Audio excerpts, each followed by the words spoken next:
Assalamualaikum warahmatullahi wabarakatuh. Nama saya Esti Anugrah. Saya dari kelas 12 OTKP 2. Hari ini saya akan mempresentasikan tentang pentingnya hubungan internasional. Pengertian hubungan internasional. Hubungan internasional adalah hubungan yang bersifat global dan meliputi semua hubungan yang terjadi dengan melampaui batas ketatanegaraan. Secara umum, hubungan internasional juga dapat diartikan sebagai hubungan yang terjalin antar negara dan juga individu dalam setiap negara yang bersangkutan. Hubungan ini dapat mencakup sektor politik, sosial, ekonomi, dan seluruh sektor dalam suatu negara. Hubungan internasional menjadi hal terpenting bagi suatu negara. Dengan adanya relasi internasional, setiap negara di dunia dapat saling membantu. Contoh kerjasama internasional di Indonesia. Kerjasama internasional adalah bentuk hubungan yang dilakukan oleh suatu negara dengan negara lain.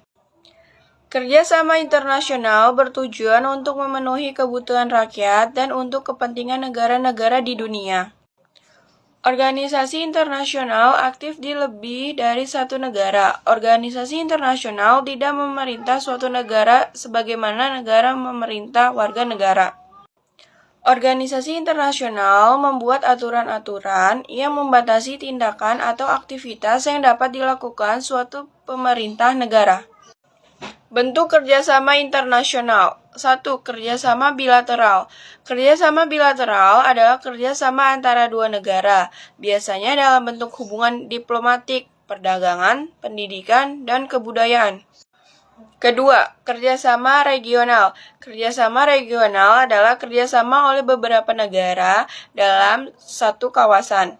Biasanya karena ada kepentingan bersama dalam bidang politik, ekonomi, dan pertahanan. Ketiga, kerjasama multilateral. Kerjasama multilateral yaitu kerjasama yang dilakukan antara beberapa negara. Dampak positif hubungan internasional. 1. Kebutuhan sebuah negara akan mudah terpenuhi.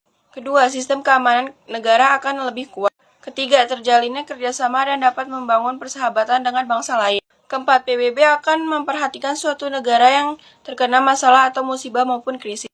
Kelima, dapat memperluas pasar bagi produk dalam negeri. Dampak negatif hubungan internasional. 1. Budaya suatu bangsa perlahan akan terkikis. 2. Susunan kenegaraan akan meniru sistem negara luar. 3. Negara akan mulai bergantung terhadap negara lain. 4. Adanya pengaruh politik dari negara lain. 5. Tenaga asing masuk ke Indonesia. Sekian presentasi dari saya, kurang lebihnya mohon maaf. Wassalamualaikum warahmatullahi wabarakatuh.